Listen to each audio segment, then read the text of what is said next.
We're down live. Okay, great. Welcome back, everybody, to Senate Economic Development, Housing and General Affairs, where we're turning to our discussion of H321 on the Ides of May. And we are on draft 3.1. Correct. And welcome, Michelle. We have our Legislative Counsel, Michelle Childs, to walk us through the amendment that they have been working on since yesterday. Thank you, Gabe and Pepper and Michelle, for taking our thoughts and trying to give them some form. Sure. So for the record, Michelle Childs, Office of Legislative Counsel, and we are going to take a look at draft 3.1 of your committee amendment. And it should look somewhat familiar because this is the amendment we did present, Kirby and I presented last week, and I did highlight the changes that are in this version. So let me share the document.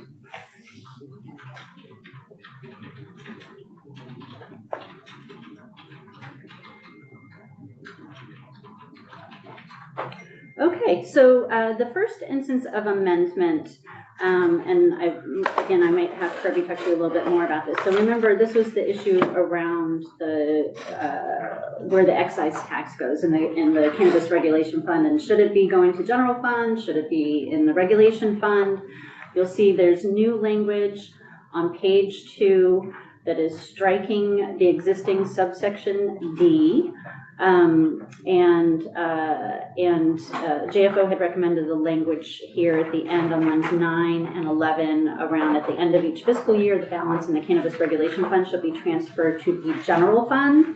And I know you're aware there's a lot of moving parts and things in the budget with regard to this because the legislature has kind of gone back and forth about whether or not that excise tax should be going into general fund and then general fund funding the agency, or whether it should go into this specific fund and then overflow go back to general fund. So this is where we've landed. And this is where you have landed. Right. Correct.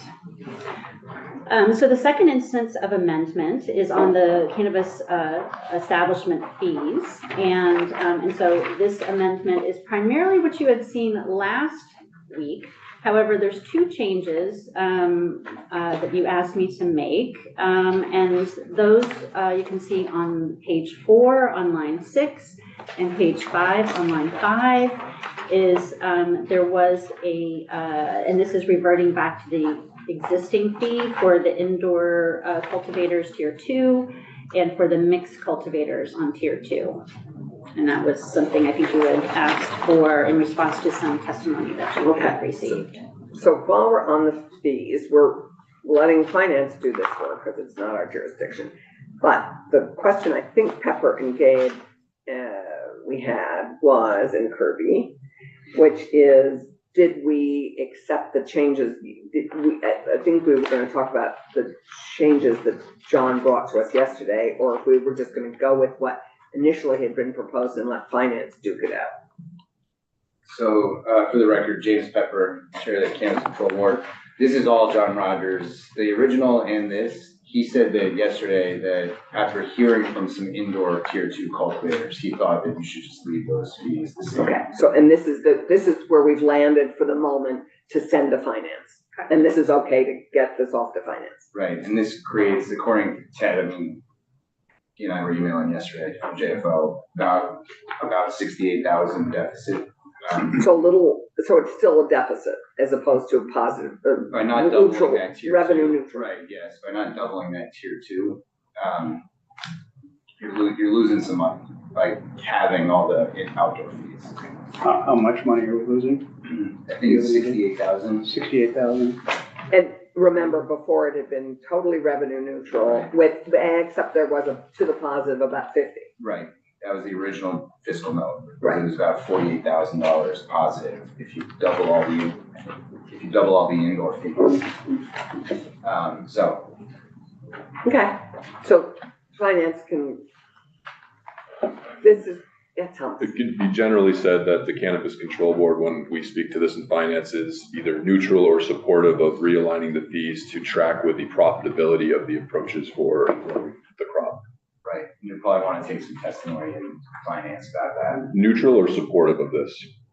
We're neutral on the fees, yeah. I mean, But in terms of the amount of revenue that we bring in, if we're losing revenue by making the fee change, are you neutral on that? well, when it comes to the money stuff, you guys just need to determine what your priorities are on this. You know, so, Sure. So I would think that you would have an opinion in terms of, as the regulator, whether or not you're getting enough fees to properly regulate. what we need, so that's already not the case. You know, so, you know, what we need to do is just maintain a kind of staff FTE to licensee ratio in order to properly regulate the market. So. And there are funds enough to do that.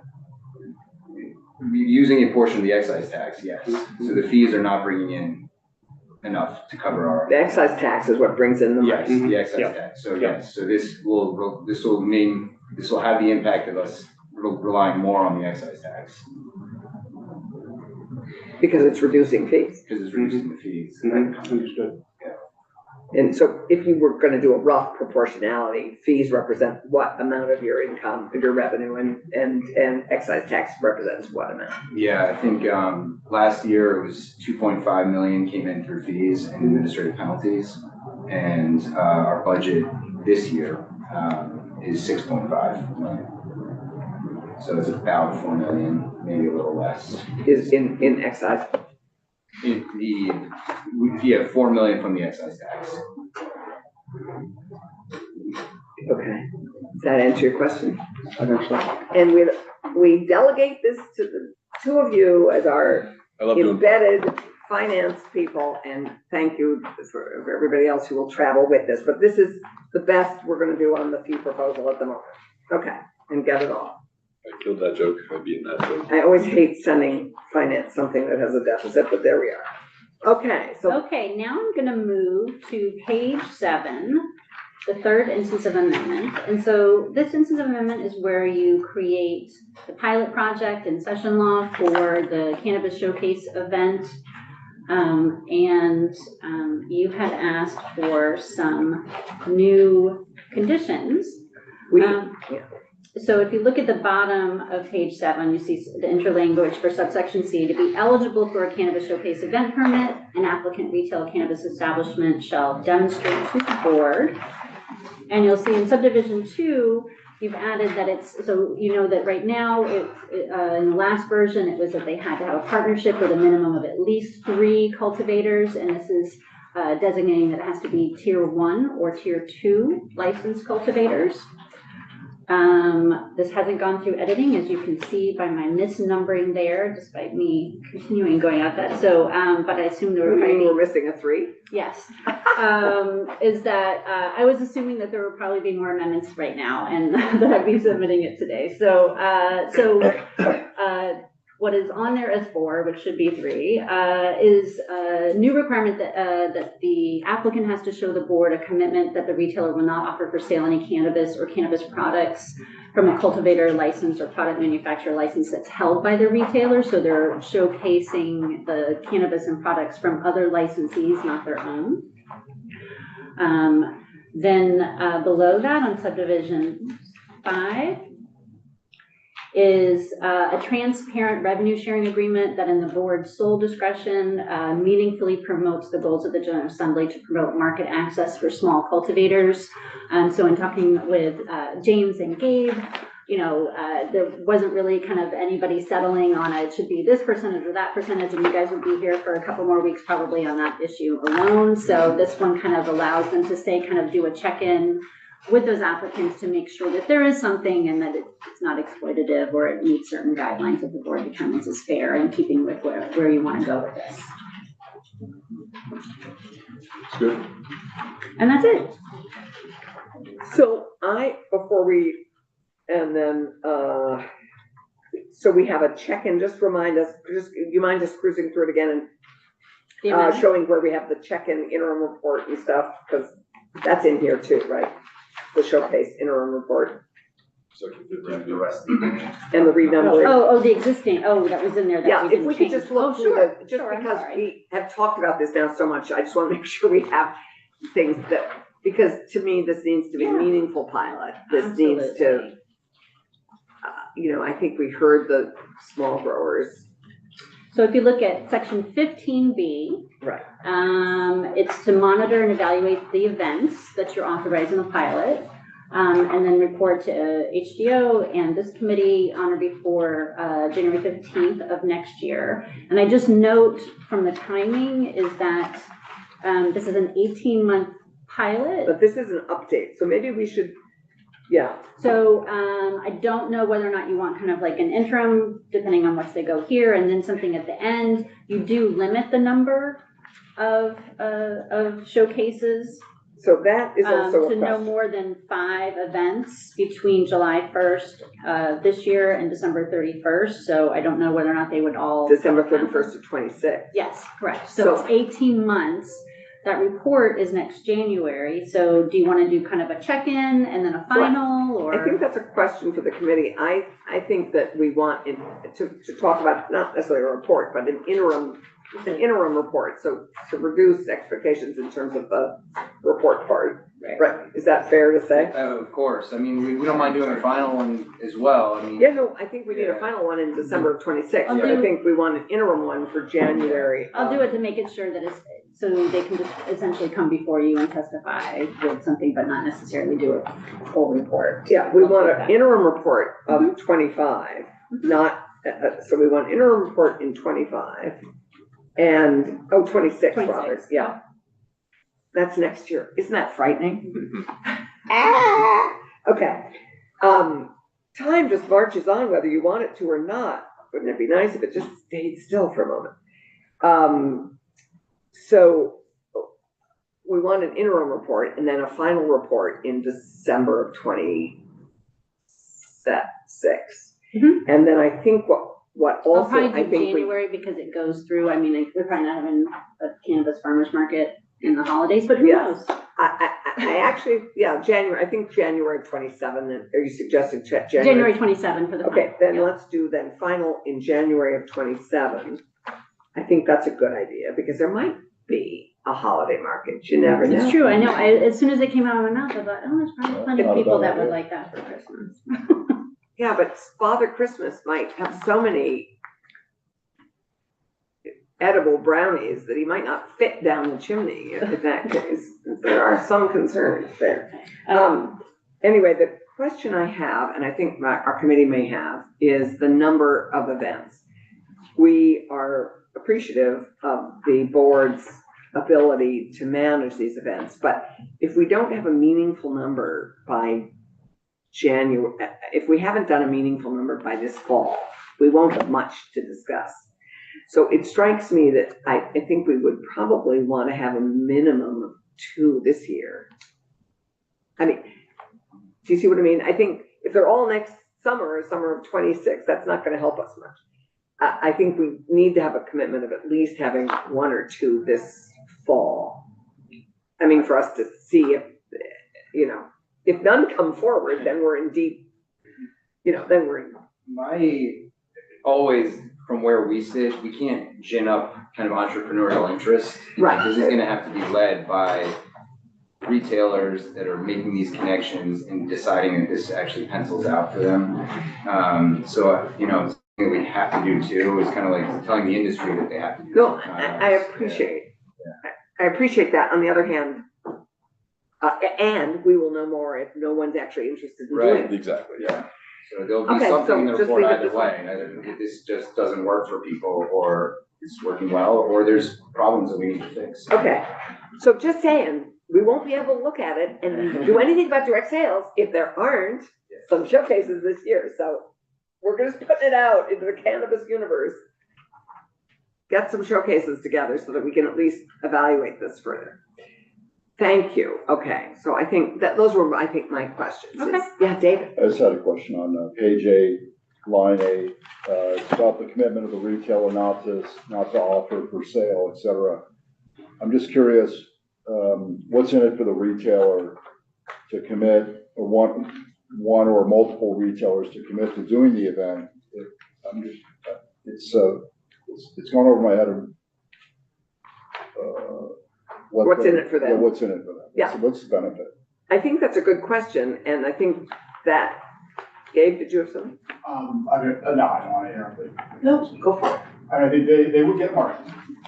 They would have considerable public exposure, sort of a form of advertising, to be in charge of this sort of thing. And I think a great deal of networking capacity in terms of access to other potential business partners. So they gain margin from the margin of the grower, the other participants? There's Yes. a profit sharing, deal, okay. With board oversight, but they would be paid a percentage of sales, With the profit share, Right. depending on what the profit as share long as is. it's not exploitative, but they're not being messages for free, they would get that retail margin. But really, I think exposure, and one of the things we're seeing is that interaction with the public is only one of the benefits of this. There's a great deal of desire within industry to have business-to-business relationships, and this would sort of be an indicator of this as well. Good. Well, we'll see with, over our 5 examples if that pans out. Thank you. So this is not prescriptive on the profit share. This is something that the board would decide, whether the retailer, and that would be decided with the board or with the retailers, or? Right, I mean, we're gonna get presented a plan, and we're gonna have to have kind of transparent guidance about what's gonna be considered exploitative or predatory. And, we're gonna have to evaluate these plans on a case-by-case basis, is the way that I see this. And maybe, to go to David's question, the other thing they could do is not only a profit share, but they could also do something like a classic farmer's market, where you pay X amount to have a booth at an event. I mean, so that's kind of like a straightforward way of doing This it. is pretty flexible in that, it could just be, and you get to keep 100% of the profits as a cultivator, but you need to pay me $1,000. Exactly. Set up a booth. Or- Use my point of sale system. Right, I mean, so I think this allows for that flexibility. We'll learn. So the other thing we don't address here is the advertising piece. So my question is, I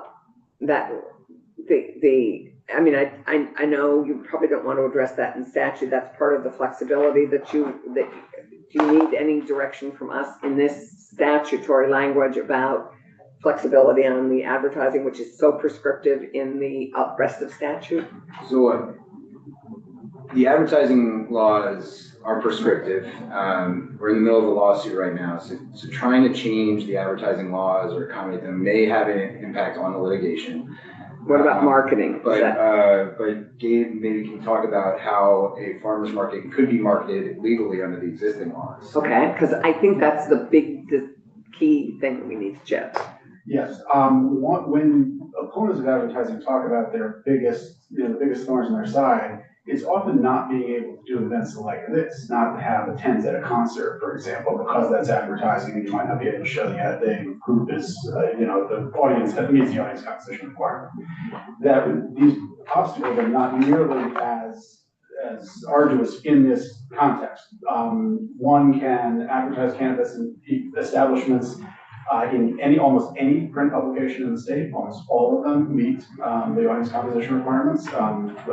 It's called good and bad, but the websites of those publications, whether it's 7 Days or Digger or anybody else that accepts advertising, can all feature compliant advertising. So almost any media is fine. It just has to come with that health warning. It really, when something is identified as advertising, really all that means is that it's got to carry with it a mandatory health warning that was come up with years ago, and that it's got to be aimed at an audience of most adults. But the marketing, articles about a showcase, articles promoting a showcase, that is all possible, right? Those that are journalism, we have no jurisdiction over. Those that are bought and paid for in the manner of an advertorial, shouldn't make health claims, etc. But they're quite possible. They happen all the time. And the board does have some discretion, but I think it also has to, play it straight and treat all advertising by the same basic rules and guidelines. But doing that does not strike me as something that would meaningfully impede the ability of promoters of these things to let the public know about. So you think that, given the confines we have at the moment, that marketing and advertising these showcases is possible to do in a substantive, full way? Maybe one way to think about it is you could promote the event itself. You can't promote the specific products. Right, no, we're talking about the event. But you could promote the event as in kind of this event, this cannabis farmers market is happening, you could do that in 7 days or. So that, I think, I heard that as one of the key concerns yesterday, so I think that that is important to address. Great, we're just talking about advertising, Jeffrey, and marketing. You want Kirby, or you want? No, well, I was just wondering if you wanted to hear, since you are hearing from the board a lot, if you wanted me to I see think, the you know, seats, actually, although I I'm think- happy to sit. We've had a very productive way in this committee this year of having a dialogue with all the experts around the room. So I think we don't need to necessarily be in the seat. We can hear you, we can see you. So I think this is helpful. Anything else, committee, on this part of the amendment?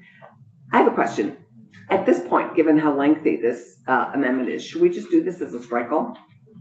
What's your recommendation? Totally within, you know, your discretion to do it, but to me, this doesn't seem like that lengthy in the Okay. sense that it's some concise issues.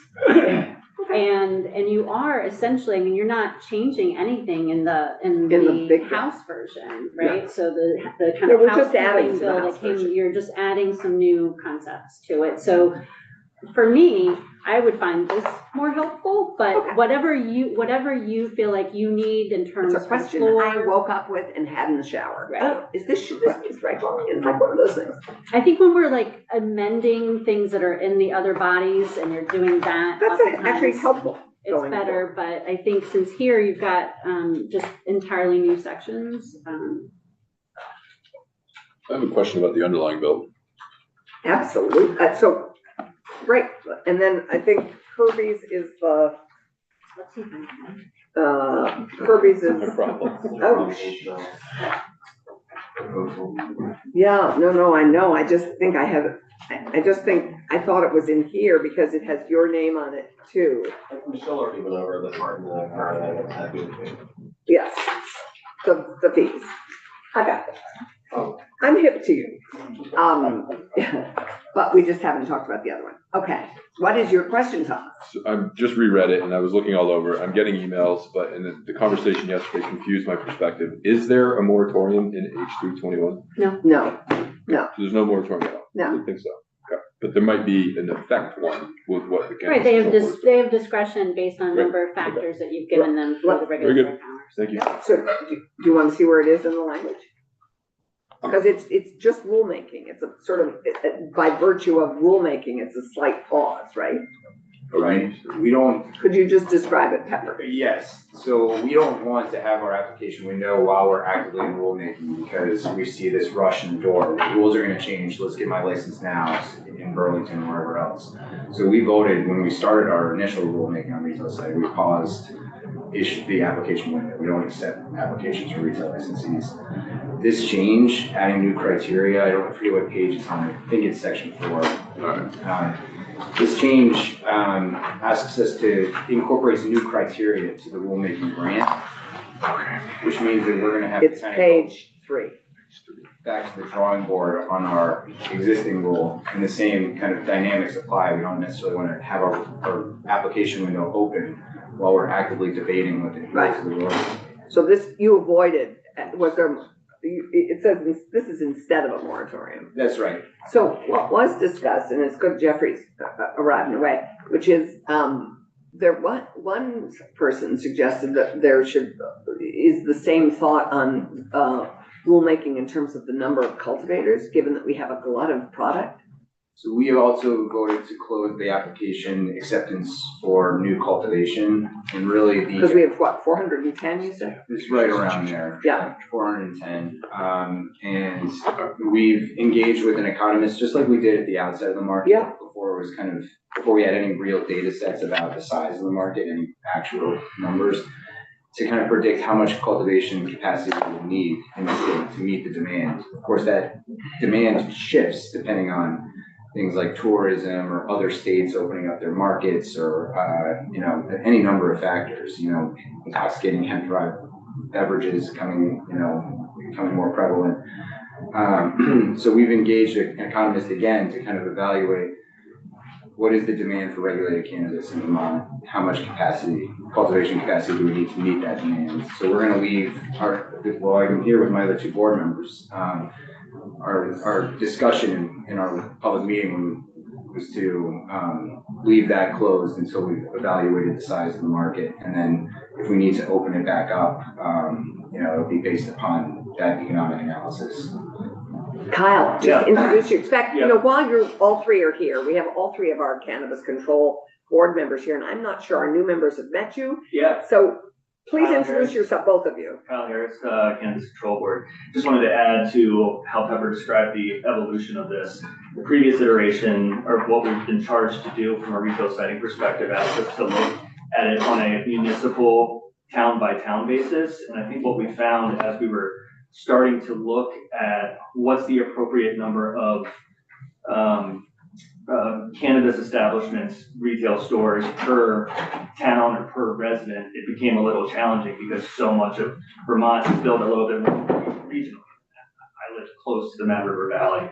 You might go to Waitsfield if you live in Warren, or if you live in Facein, or if you live in Moortown, so on and so forth. So some of this new language has given us more flexibility to look at it from a regional perspective with local control being a part of the conversation versus just counting how many stores are appropriate for one municipality. So it just gives us an ability, from my perspective, to look at things the way that certain towns operate adjacent to each other. Yeah, thank you. Yes, the regionalization of location is kind of key.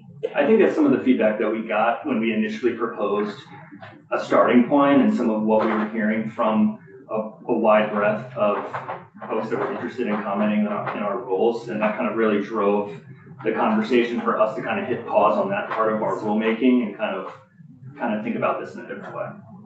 Julie, you want to introduce yourself? Sure, Julie Holberg, Cannabis Control Board. You've covered it. I don't need to add anything to what you've said. Have you met David and Tom? I think you know Randy. I think earlier on, yes, I have, yeah. And David Weeks you've met? Yes. Great, terrific. The question I have an additional question, and Pepper, you reminded me of it, which is our market. From everything we've heard, it does sound like we have a flooded market for the purchasers here in Vermont. The question I have for you is, when do you three anticipate the borders opening for cannabis sales, if ever? Very interesting question. Because to me, that's the key question for the cultivators. So a few of the western states, some of the early adopters, have entered into interstate compacts. Is that allowed federally? Well, it's triggered by the Department of Justice coming out with kind of a Cole Memoranda Part 2. So they have these interstate compacts between states that abut one another, legal states that abut one another, that they'll allow movement of product across state lines if the Department of Justice gives them the green light to do so.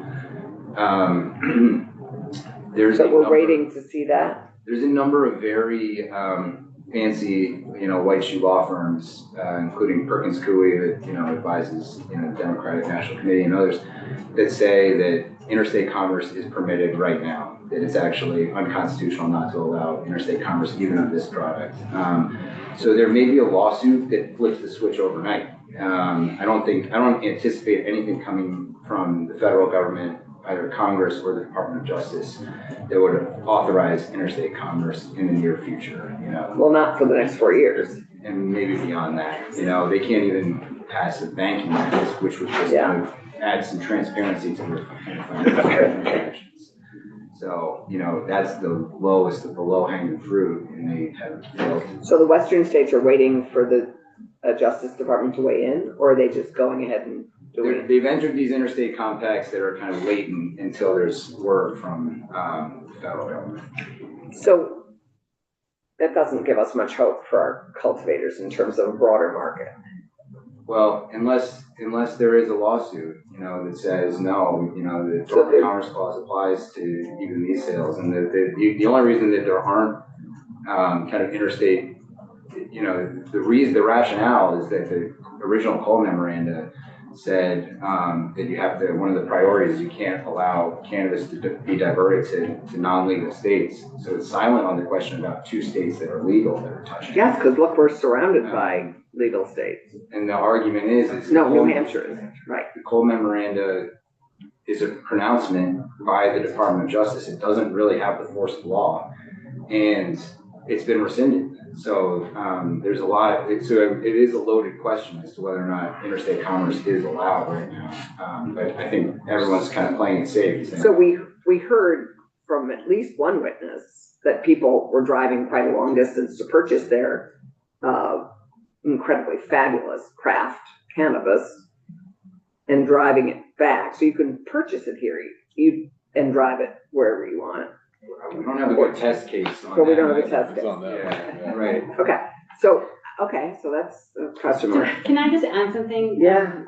Which is that everything that's operating is just under the graces of the feds not enforcing the Controlled Correct, Substances Act, exactly. right? So what you've been doing all of these years, right, is a risk management analysis, right? And as James was talking about with the Cole memorandum that we were operating under years ago under the Obama administration, it was like, if you do these things, if you have a regulated system that complies with these priorities of the federal government, you're not going to be an enforcement priority for us, right?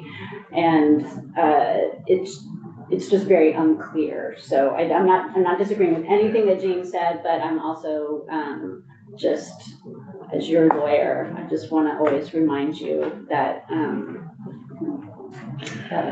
Thomas? A related question, and I believe I know the answer, but I just want to confirm. So right now, in current state, does this bill address it all? If a licensee wants to sell their license, they can't, right? They can sell all the assets and so on, but they would have to the new owner would have to seek out a license from you all. Is that Yes. correct?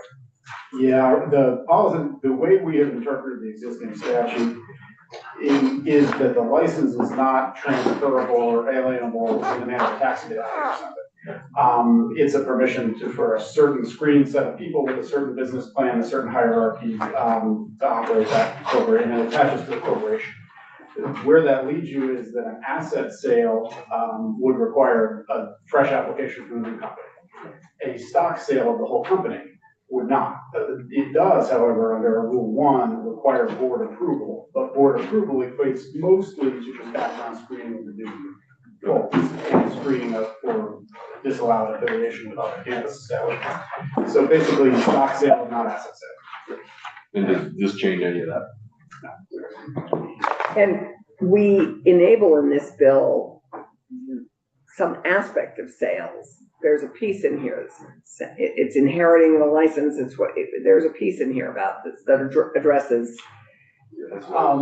Heirs, Yeah, and so what section is that again, just to remind us? That's the special purpose permitting section, I can't recall. Is section 7 or 8? No. Yes, special permitting immunity? Page That- 10. Yes, that's the right section. Page 10. So that addresses a piece of this. Yes, it does. It has catch-all authority for the board to write special purpose permits to deal with a very broad range of circumstances. One of them would be a receivership, where the court wants to appoint somebody. Usually that would mean somebody who knows how to run that kind of business, and it's disallowed, but not for that permit. It also, we are thinking of heirs. If sole proprietor passes away, the heirs Right. may not be licensed people. How do they run that business or keep it in operation? And so a permit could be written for that purpose as well. Right, but that's not a sale. That would be an inheritance. Right, and it would be temporary in nature until those people could either get licensed and, if they inherited the company, they Got it. certainly get licensed and continue in operation. That's great. Jeffrey, I understand you have. Yep, thanks, Chair. For the record, Jeffrey Pizzolo, Vermont Growers Association. I want to speak to, just for a moment, to section 4. So what? Section 4 of the bill, Retail not, yeah. Yes. What was being discussed a moment ago. So I just want to contextualize this. This is not the retail siting, the revisiting of retail siting in this bill. As Senator Chinden and others have mentioned, this largely is not popular with the industry, and this is why. Intention is important. So if you look back to the original version of this bill, there was a section in 321 that legislatively paused or stopped new retail licensing. So there was an intent in this bill originally to establish a legislative moratorium. That's important to keep in mind. That was not received well by the industry on the House side. So it entered the Senate with changed language that moved away from a 2-year legislative moratorium, which was not popular. Right, it's a rulemaking. Yes, to include amendments to the CCB's retail citing administrative rule. And what was given in this committee, I forget who was offering testimony, it has the effect of a 2-year retailer moratorium. So that is the intention behind this section. The reason why this is not popular is because, stepping back, what this market needs to do is not just transition legacy businesses, but also legacy customers. So for every producer that gets licensed, there needs to be a certain percentage of retailers to offer shelf space for those producers.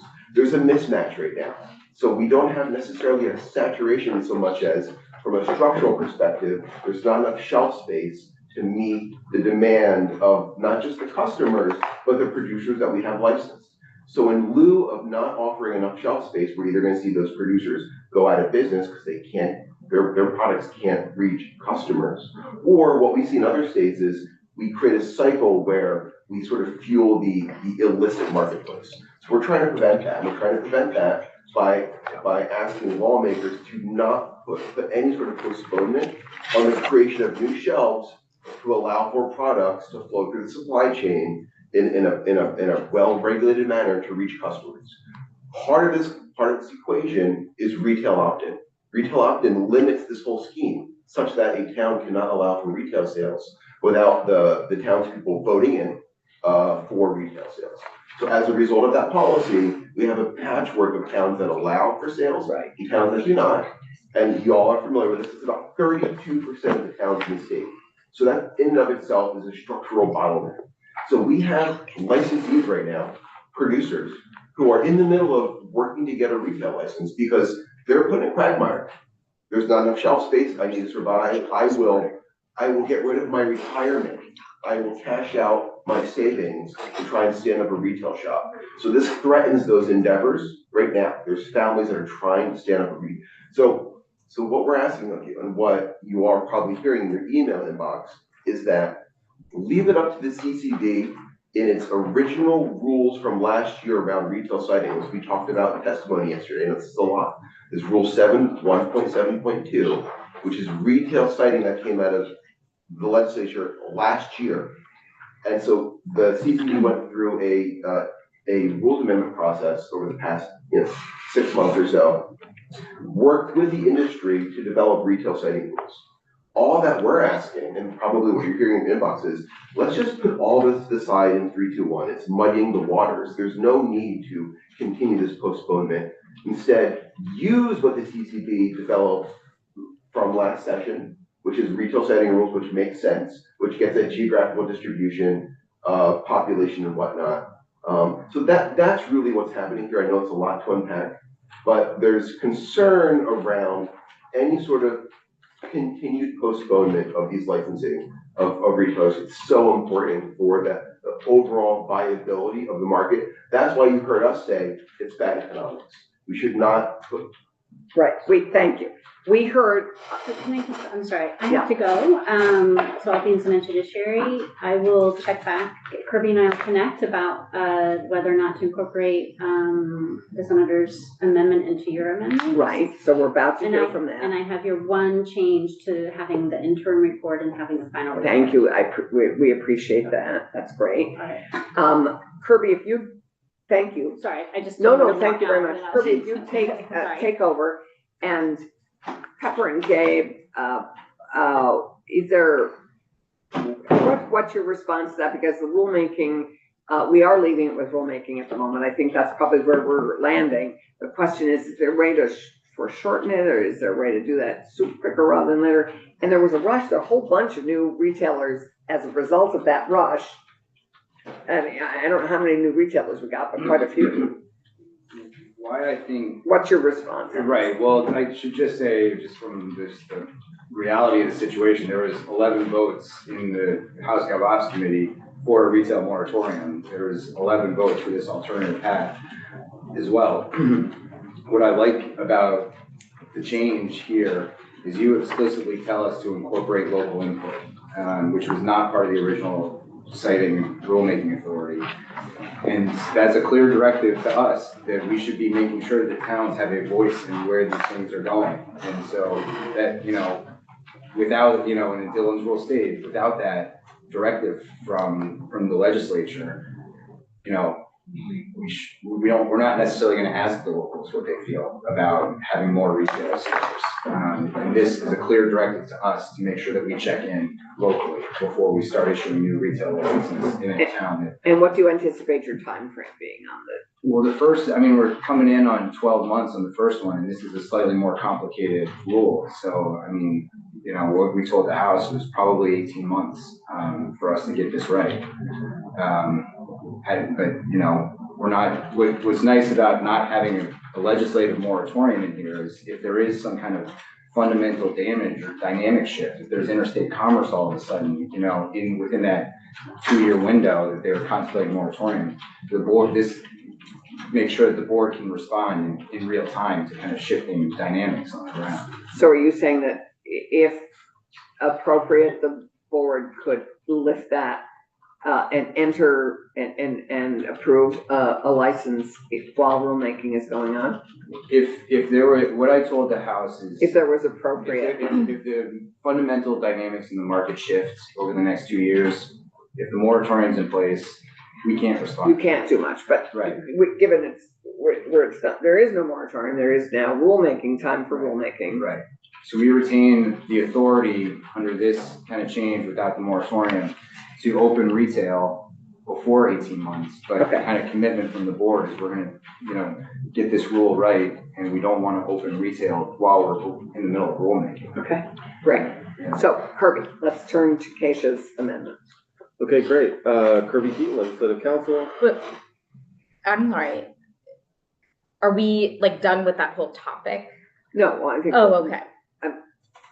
No, we're not done with it, but okay. We need to kind of understand what we're talking about. So you missed and I think you've got a copy of the amendment that Pepper and Michelle and Gabe worked on in the interim yesterday after we adjourned and came back, and I think we're landing in a good spot. The only thing I want to put a pin in is I think if we don't parallel alcohol in some way in how we do this, then we make the licenses extremely valuable outside of the government issuance of those licenses. So if government is issuing and taking away a license, or it's a certain number from the local municipality, that's very different than one business having that lucrative license that they get to sell to somebody else. Gabe? The board has interpreted the existing statutes to minimize the secondary market to the extent possible. So, when integrated licenses are transferred, they go away on transfer. People are not trading them any longer. They just devolve into their constituent parts. And a lot of people are doing that voluntarily because it's rational from a fees perspective. So really the only way to transfer a license is a complete stock sale of the company, and most people do not do that. So it's a complete stock sale of the company. So if you have a retail cannabis license in Burlington, and then we say no more licenses in Burlington, that would be a very valuable business. It would, but it would be one that's permanently attached to the corporation to which it was issued. And with the requirement that the board approve any new slate of owners. Which happens with liquor licenses, right? I honestly don't know. That's why I texted Wendy. Okay, so I know, but at this point, that is a big lift for us to do the work of paralleling those licenses at this point. We do not have time to do that. And I appreciate that we should. Randy's raised that, and I think it's something we could look at for next year, but right now we don't have time to do that. So I'm going to turn to Kirby and have him present Keisha's amendment. Okay, yeah, so what I have for you is just some, language proposed by Senator Ron Hinsdale, that you could possibly incorporate into the committee amendment that you were walking through with Michelle before. And, But I've not drafted at this point to incorporate. oh, you don't have a draft? I have for us to look at? I have a draft of the language, I'm just saying it's not part of your amendment Yeah. right now. Did that one get it? I thought it was. No, you have it approved, but under. Yeah, I got it. This morning, okay. Yep, just 2 It's pages. draft 2.1? Yes. Thank you. Okay, so there's really 3 things being done. I'm gonna start with the simple and move forward, so I'm not gonna progress sequentially here. One change that's done is, to add a member to the Vermont Land Access and Opportunity Board, appointed by Migrant Justice. You'll see how it connects in a moment. It also creates a Vermont Land Access and Opportunity Fund, to be managed by VHCB. The background here is the Vermont Land Access Opportunity Board already is structured underneath VHCB and receives the administrative support of VHCB. So in creating this special fund, just left council decision, it made some rational sense that VHCB manage that fund for them if there is going to be a special fund for this board. And the reason we do that is a proposed change to cannabis excise tax revenue. Emily Byrne was complimenting me this morning on writing this massively long sentence. And I'm gonna break that down for you. Is this number 3? This is under the Yeah. Cannabis Regulation Fund. Yeah, it's number, And in your language, you have a massively long sentence. a massively short sentence of what I've highlighted here, which is just 70% of the cannabis excise tax revenue raised pursuant to the cannabis excise tax would go, this is, if you recall in the amendment that you have your committee amendment, starting not this upcoming fiscal year, but July 1st, 2026, this would be the way that the cannabis excise tax revenue is deposited, the way it's moved around. So what the senator is suggesting is to modify that, to do what it says in your amendment, except in the event that the revenue raised by the cannabis excise tax exceeds the forecast, the July forecast for what's expected for the tax, then first, the 30% that is supposed to go to substance misuse prevention would still do that, even if that's beyond the forecast, right? Up to the $10 million cap that you have in law. But the remainder, which it's not exactly going to be 70% necessarily if that 10 million cap is hit. But again, I don't think that 10 million cap's ever been hit.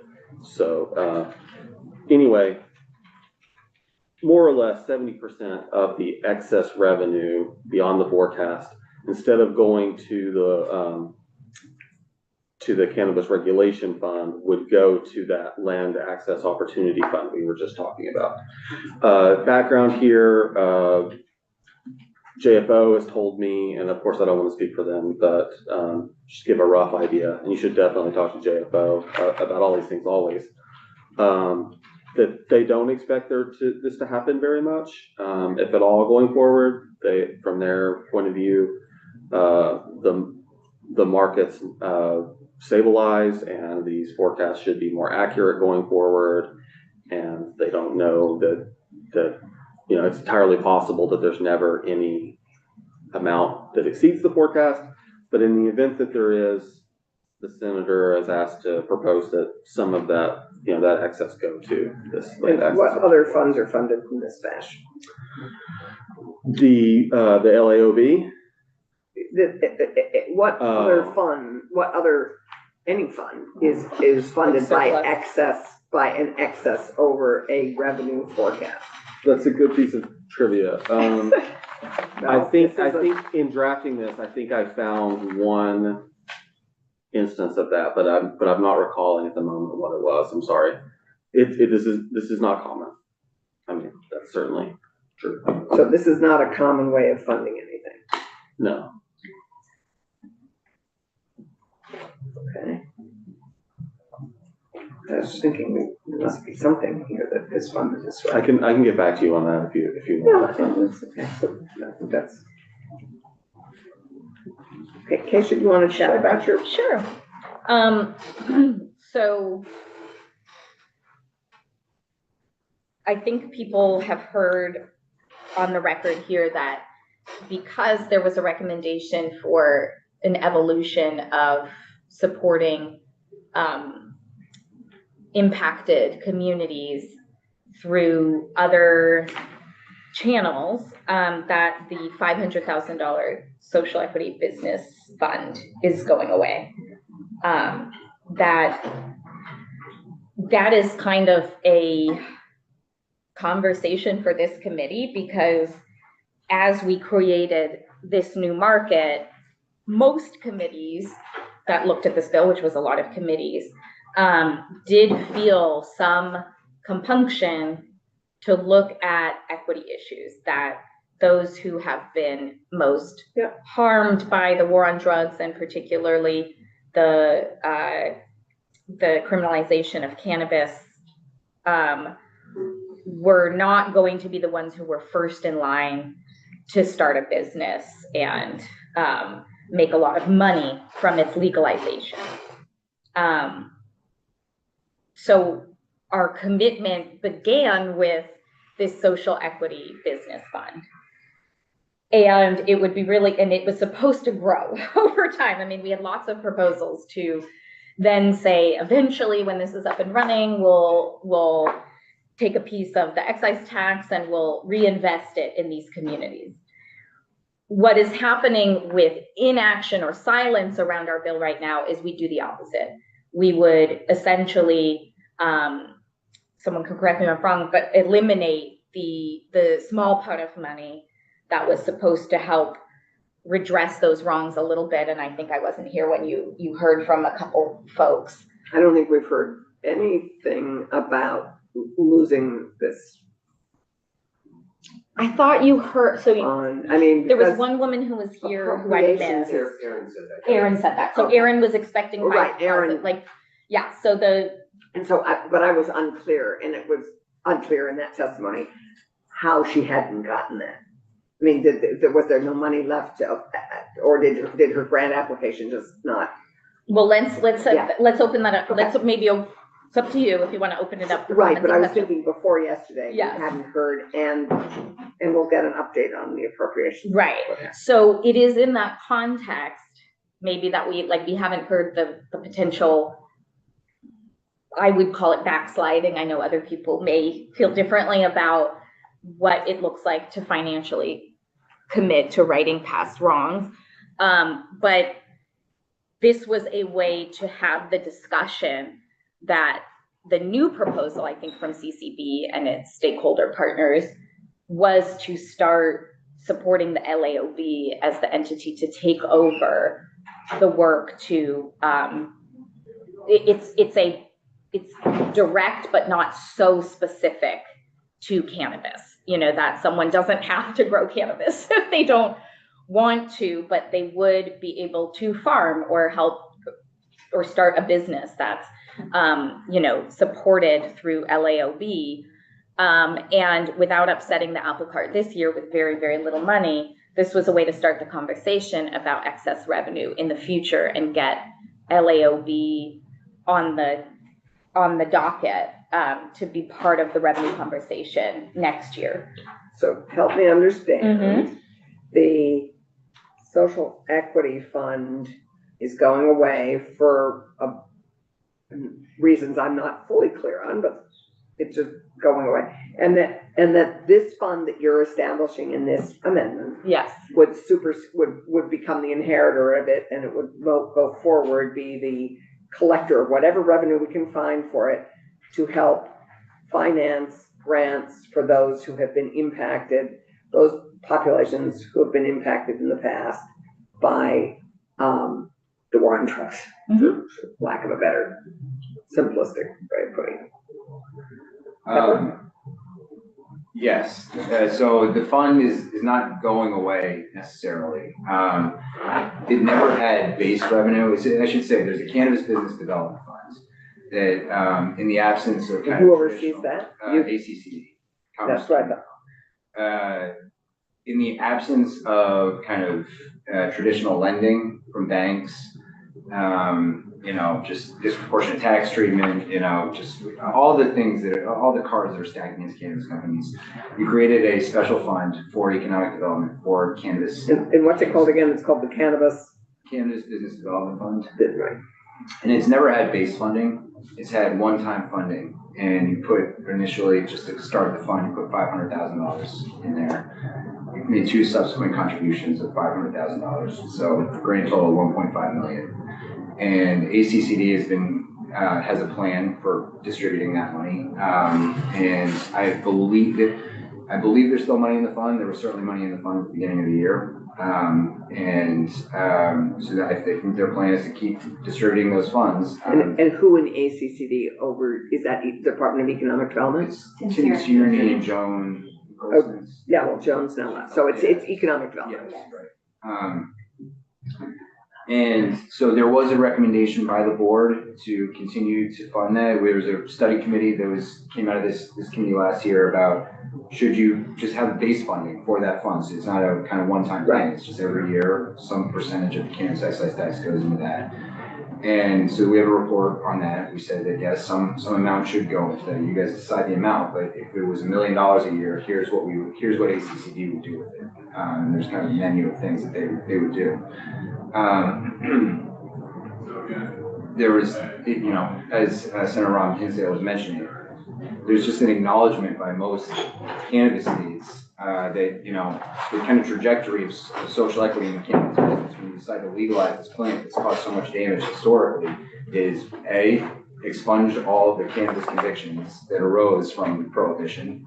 That's kind of what we did in 2018. We did automatic expungement for, simple possession charges.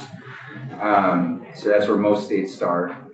Then second is to try and encourage the people that have been most harmed by cannabis prohibition, people that have these convictions, have them benefit from this industry.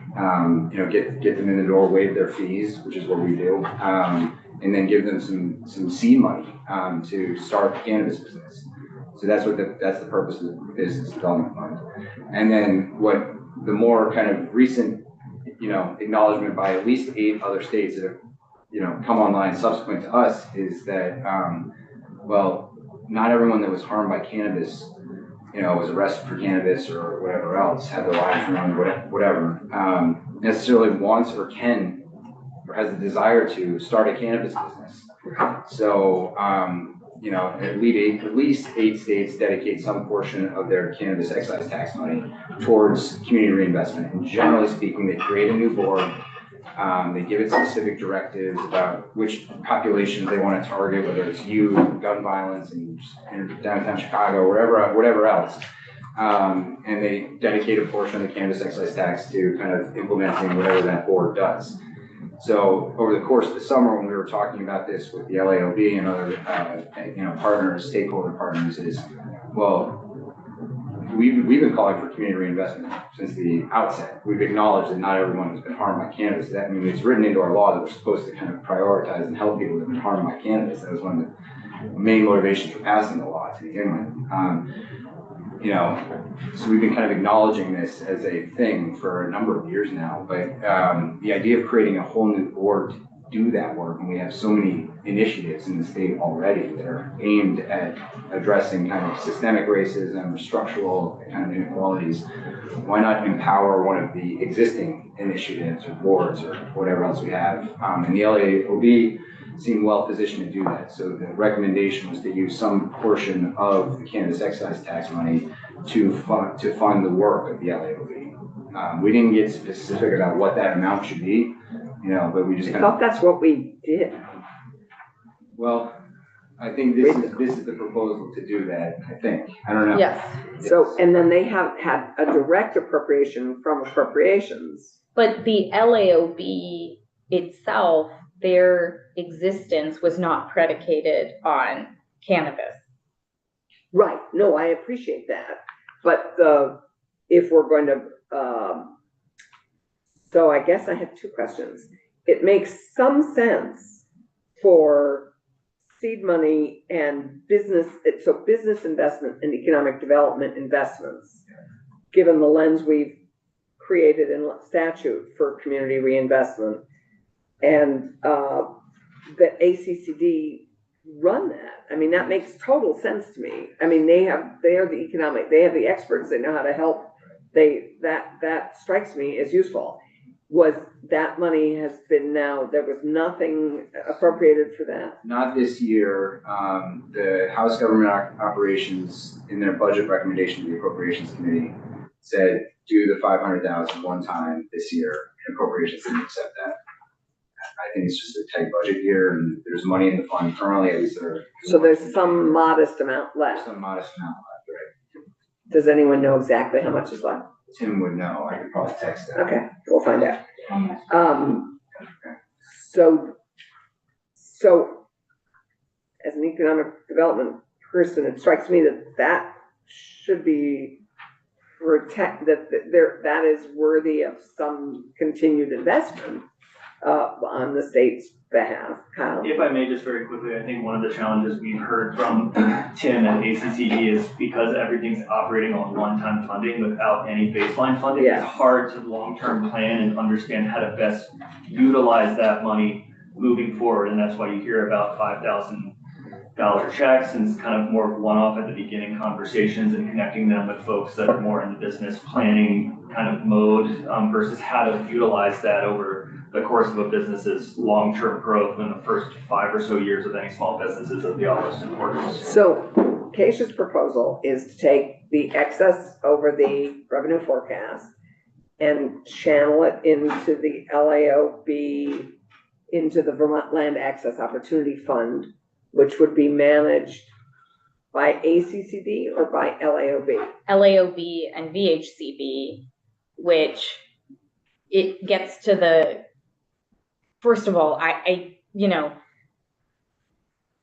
there's probably a reason that ACCD hasn't been able to go necessarily deeper with this. Which is too bad, because they have the business expertise. Well, I mean, so do the folks at LAOB, I mean. But maybe not. I don't know what economic development skills they have. They have Well, others, I mean. Sure, but that is, I think, the rub is, does ACCD giving $5,000 to a socially impacted business equate to an organization for, by, and led by people who have built those deep, trusting relationships and are working through the lived experience of those folks that's very different than ACCD, and it's not just all about cannabis. No, I get that, and I get the relationship piece, but the expertise in terms of actually helping people work out their business issues. Who is that person? I think, a good question. I don't know who that person is at ACCD. I would love to meet them. And just wait, because I know you want to wait. Okay, hi, I'm Jean Hamilton from the Land Access and Opportunity Board. And we really appreciated being in the study group with CCB and ACCD. And this conversation is confusing because it's two different things. Yes. And with a lot of deep historical complexity. So without going into the deep historical complexity, LAOB is very supportive of there being a Cannabis Business Development Fund funded this year. We are concerned that is going away. I didn't know there was money left over, so thank goodness there is some. But we have heard from licensees, social equity licensees, that without this money, they may go out of business this year. People were planning to apply for these $5,000 grants, excuse me. We do think ACCD is a great partner on this. We love being in this study group because it positioned LAOB to be in partnership with ACCD. And one of the most exciting things for me in that conversation was actually looking back at a partnership with VHCB and the Farm Viability Program and saying, what does really expert technical assistance look like in the state for land-based enterprise, which cannabis often is. So that was a very beginning conversation, but it was robust, and it would be great to have some funding in this Cannabis Business Development Fund so that conversation can continue this year. Then, apart from that, LAOB has funding in the base budget, which is a huge success. We're so proud and grateful for all the progress we've gotten. So what did you end up with? We are right now at $1.6 million, which is what the governor's office. So you ended up with 1.6. Yes, and so our work is not about business development. Our work is about land and housing.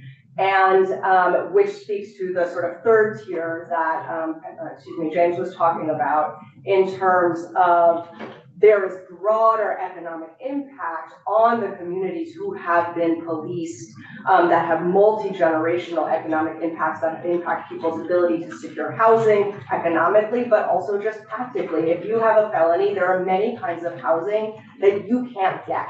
And so we've had intergenerational impacts on these communities that LAOB serves in terms of housing and access to a broader sense of economic well-being. LAOB is very well positioned to direct funds in targeted ways to improve the economic well-being of our communities, starting first with access to housing and land.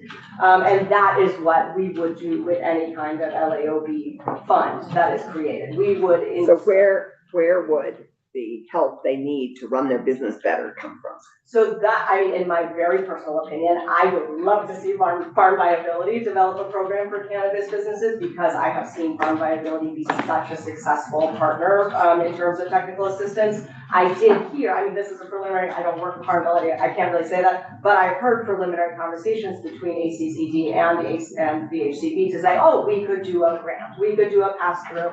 ACCD, I understood to say, they're interested in the program, especially without reliable funding. They're not staffed to perform this TA. No, and we have just sadly cut ACD. Yes, so I think they would most likely be doing a pass-through to it like they have been doing. They have been passing through to a Massachusetts-based TA provider, but it was exciting to me in this recent round of conversation to explore passing through to a very successful Vermont-based technical assistance provider. Yes. Just to add, Julie. there's also a conversation between ACCD and the Vermont State Colleges to Yes. provide the business side of that, short-term classes. Yeah. So a lot there. We would love to see some kind of funding available to the Cannabis Business Development Fund. You know, we're scratching our heads and like, okay, how can LAOB support, while also we have a very large mandate that is different than cannabis, which is to support, 11 different communities, access to housing and land. So it intersects in the complexity, but these are two different funds, depending on how you all work it out this year. As we heard from the office, there's unlikely to be money that actually transacts through this particular amendment, but we do appreciate the opening of the opportunity. Who oversees the farm viability? That is based in Vermont Housing and Conservation Board. That's VHCB, right? That we just don't hear much about that in this community. And I will say, just to put a finer point on why I personally believe this fund is important to be funded now or sometime in the future. Which fund? The Cannabis Business Development Fund, is because of the pass-through opportunities that Jean is referencing. I used to work in ag business development, and so I have a number of contacts in and around the state who do a lot with ag businesses from an incubator perspective, from an accelerator perspective. The problem is the federal funding entanglement without a specific state source of funding to kind of help cannabis businesses. There's a lot of broader organizations, VHCB themselves, having some concerns of how you can do certain things when there is federal funding being within the bounds of the organization. So if it did come from ACCD through a pass-through, that's something that we've heard could be a way to kind of get more ag support services into the cannabis community. So I think I'm hearing, if the committee weigh in here, guys, I feel like Geisha and I are out here all on our own. Before I go to you, Jeffrey, that the Cannabis Business Development Fund has real value. Yes, Jean? And that should this money go to fund that rather than to create a new fund altogether that doesn't necessarily direct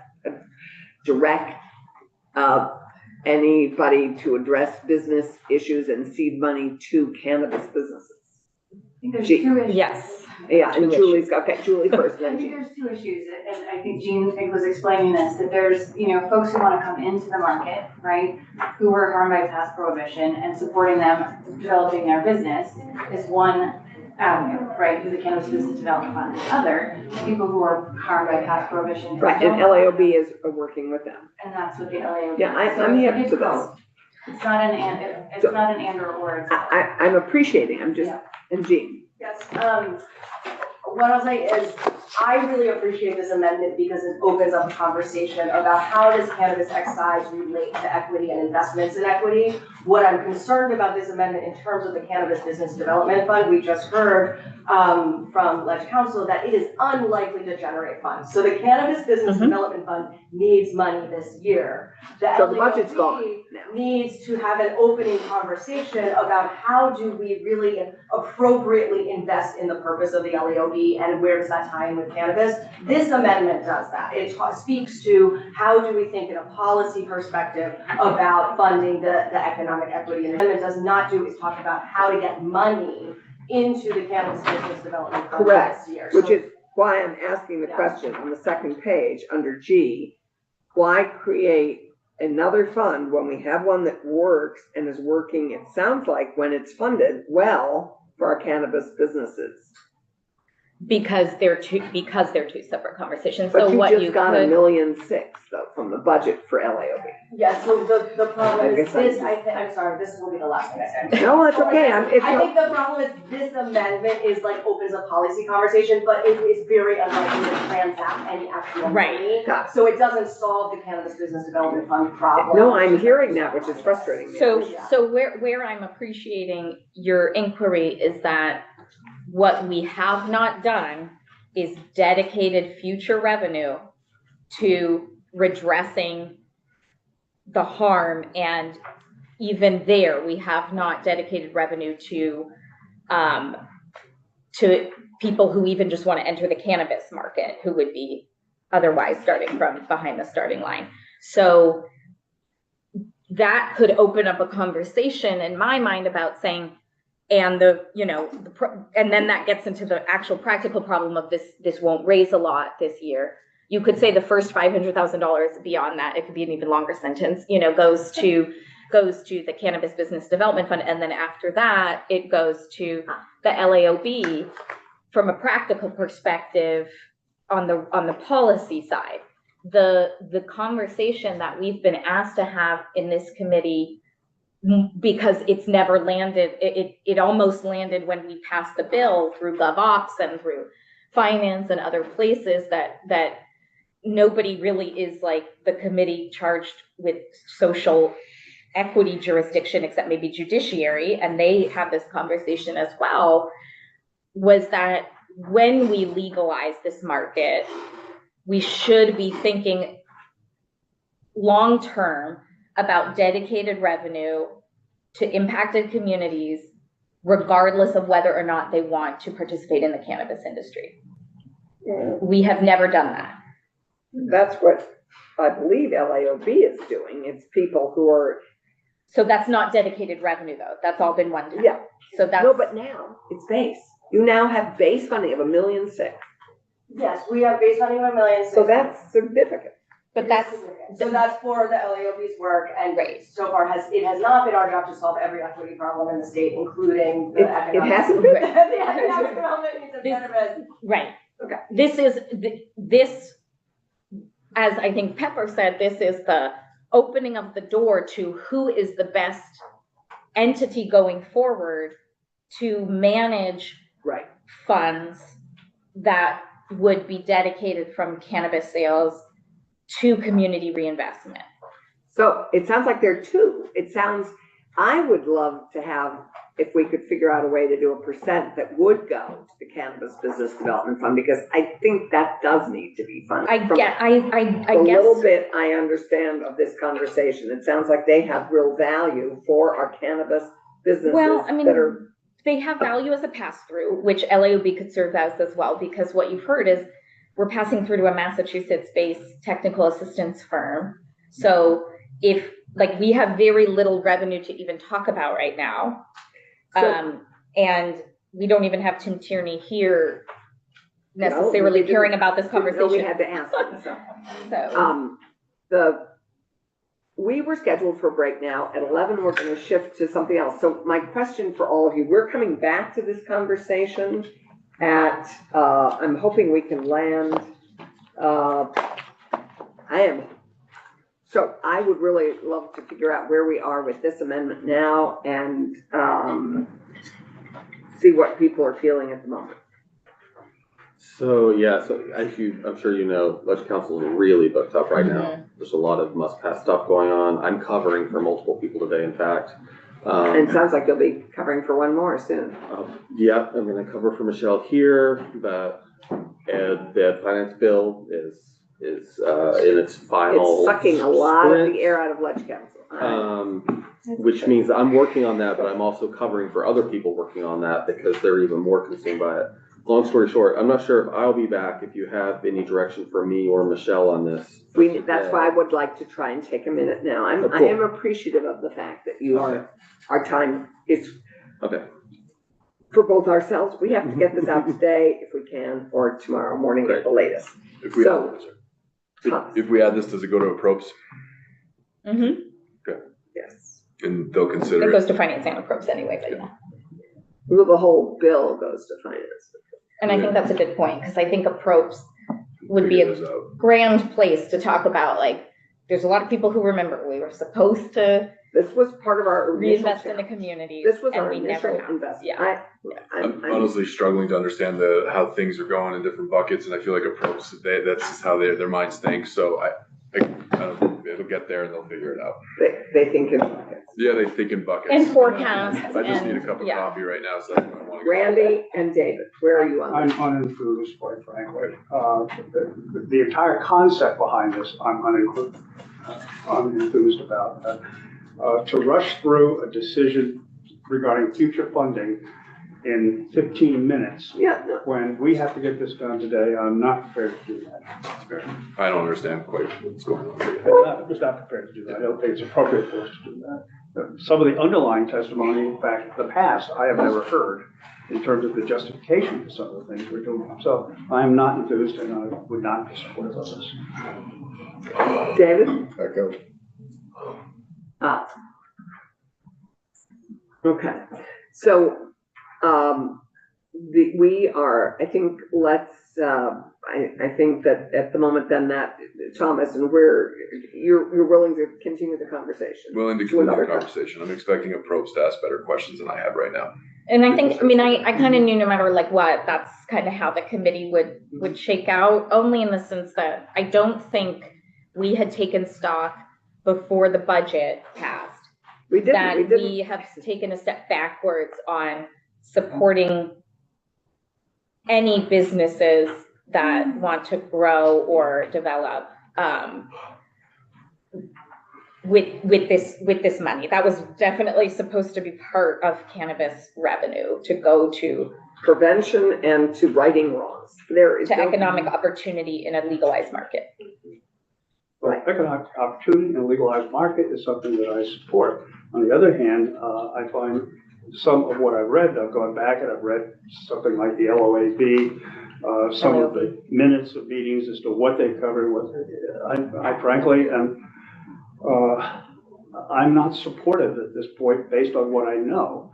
Now, again, I certainly could be convinced, but through testimony, but I have not heard that testimony, nor have I seen it in a way that is persuasive to me.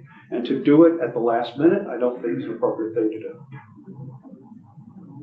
Okay, so straw poll on including this so that it at least makes its way through finance and appropriations, and we'll see where it lands after that.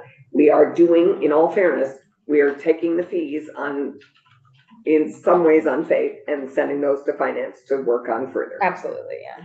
So I'm willing to take this and, I still don't think it solves our cannabis business development fund issue, which I support. But there we are, that's another At the discussion. same time, if we agreed that this might get it closer to Vermont and closer to VHCB and farms. Well, it already is, you're in VHCB, you're embedded in VHCB. Well, right, There's but- $1.6 million to do that right now, is that correct? Hmm? There's $1.6 million right now.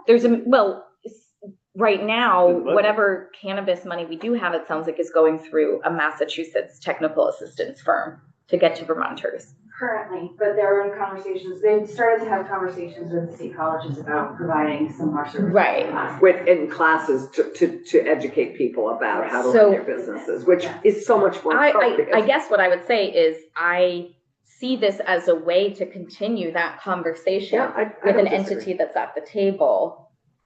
So, I think we have a 3-2 straw, just 3-2 straw poll on this particular amendment. Okay. I think that has us, let's add it to the amendment as a fourth, I think that's a fourth instance of amendment. This will add 2 more, but it's going to modify one of the ones you already have.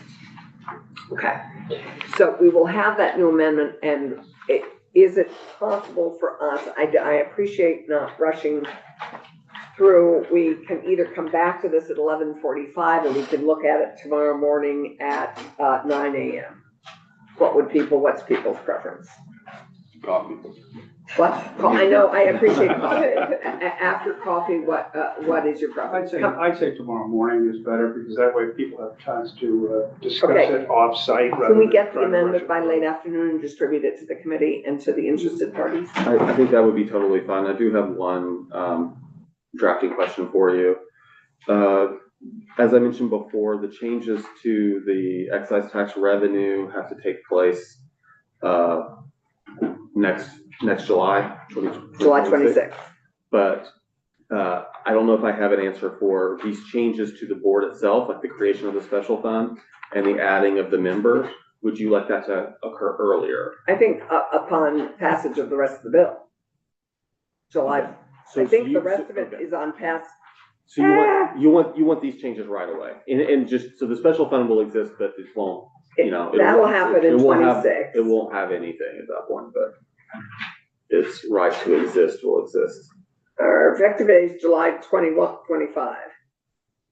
Okay, so that's. And then which that's the idea. section 845 is the showcase piece that, what's 845 takes place in July 26th. In the amendments, we have 2 effective dates. Gesundheit, July 25 and July 26. Basically, from what I'm hearing from you, those effective dates will actually stay just as you're reading them now. Right. This. So I just wanted to clarify that that's what you're saying. Yeah. That's what I'm understanding. Okay, and that this will take place, this will be 2A. Yeah, so 2A is already a year out, and then the rest of it's on passage, right? And as long as you want to create these changes to the LAOB on Right. passage, then effective dates are good. And and I think we can chat with Andy in between, because I think there should, if we have a cannabis boom, I would like to not see all that money go to this. I think that that there needs to be who knows, there may be a vast amount of money that goes in excess of whatever's forecast. But it is tied to the forecast, which goes up and down. Yeah, but that part won't be until. They have better assumptions now, Right. is what they're saying, that It they will feel more be confident next in their year's forecast. forecast. Right, exactly. I think we're fine with the effective dates. Okay, so let's look at this tomorrow morning at 9. I want to vote this bill out tomorrow morning at 9. Okay? I think we're in pretty good shape other than that. Anything further, all of you stakeholders? I know we're not all going to agree on this, but so let's take a break, go off live. We'll be, oh, shoot.